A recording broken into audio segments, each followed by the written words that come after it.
Someone gifted me this book, not in a big moment, not with a long speech. It just happened. And the person said, hey, Littil, you might like this book. So I just thought I'd share it with you. It's a wisdom book. It's called The Four Agreements by Don Miguel Ruiz. And I'm not here to review it. I just want to share 4 ideas from it. I was surprised that there were a lot of things connected to my life, and this might just connect with you. So the first agreement, be impeccable with your word. So I was a very silent child. I did not speak much, only to a very few people openly. I was a little scared to say the wrong thing or something stupid. So I said very little. But I watched, I listened, and what I noticed growing up was about how people talked about other people. Sometimes out of love, sometimes out of worry, sometimes just to fill the silence. You could call it gossip, or you could call it prayer, depending on who is doing it and why. And what I slowly understood was words carry energy. Saying something negative about someone, even when they are not in the room, does something. It goes somewhere, it affects the person saying it as much as the person being talked about. മലയാളത്തിലൊരു വാക്കുണ്ട് പ്രാക്ക് അല്ലെങ്കിൽ മോശം പറയാം അങ്ങനെ like a curse. We tell children not to curse. Do not speak badly about others because words have power. Words are like spells you can cast into the world. Harry Potter underle adevole. This agreement reminded me of that. Be careful with your words. Not careful in a fearful way, but careful in a respectful way. Because what you say about others and about yourself has weight. Instead of talking about other people or events, I prefer talking about ideas. This book gave me language for why. The second agreement. Don't take anything personally. When my mother passed, I was 6 years old. As I grew up, people would ask about her. They would feel sorry. They would look at me with that look. And I learned very early to talk about it factually, not coldly, but without letting it break me every single time. Because here is what I understood slowly. Death is not personal. Life starts and ends. That is the nature of things. It hurts deeply, but it is not aimed at you. And I took that same understanding into my work. When someone told me that I could not make it as a filmmaker, when someone doubted and what I was building, when rejection came, I've been rejected like so many times. I tried not to take it personally. They were about the person's own fear. It was about their own limitations, their own story, their imagination, or maybe because they really cared. If I had taken every no personally, I would have stopped a long time ago. Instead, I stayed silent. I kept moving. And I kept working. So you do not want to waste your energy on what someone else thinks of you. The energy belongs to you and your work and your future. The third agreement, don't make assumptions.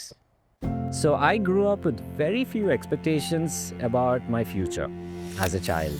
There were nights I slept in my father's Fiat Padmini with him, a small car, and I assumed maybe this is just what life is. Maybe this is what it will always be. No home, no money, no certainty. Assumptions are dangerous.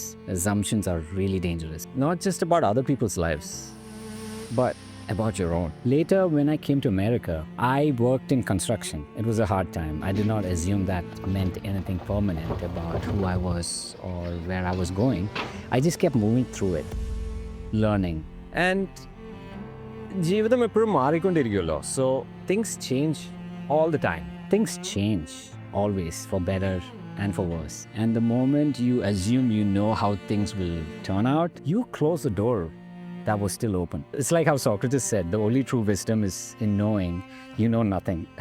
I think about that a lot because the more I learn, the more I realize little I actually know. And that is not discouraging, okay? It's not discouraging at all. In fact, it's empowering. That is freeing.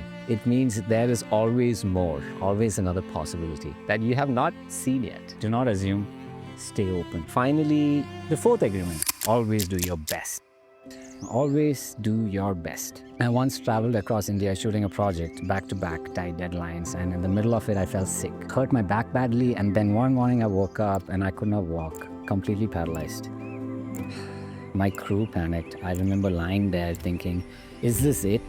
Will I ever walk again? Maybe this is a story for another time, but even in that moment, I gave everything I had for that shoot. Maybe that is also why I got paralyzed. So always do your best, but please take care of yourself in the process. Do not be like me. എൻ്റെ ഏറ്റവും നല്ല ശ്രമം. That is all I can ever give. എൻ്റെ best ആണ് is all I can ever give. And looking back at the work, at the projects, and the people I have worked with, when you truly put your heart into something, the universe has a way of responding to that energy. Not always immediately, not always in the way you expected, but it responds. That really happens. It's happened in my life. All these dots will connect and the universe will recognize it. So those are the 4 agreements, 4 simple ideas. I'm not saying I follow these every day, but having them written somewhere in the back of my mind has helped me a lot, especially in hard moments. It's a great book. Yeah.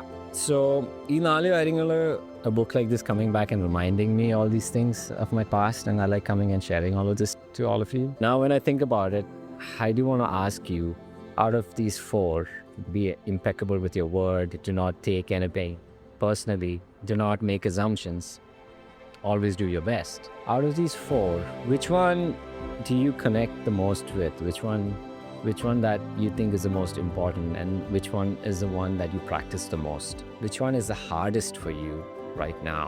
I would love to know your thoughts, as always.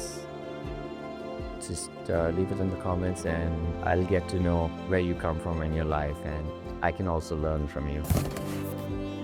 By the way, I'm just giving you a heads up. In the next coming videos, I'm going to give you another creative challenge, another word to create with.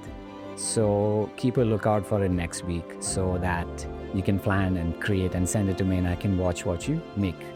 This might help some of you to kind of have some thoughts and think about life. I'll see you in the next one.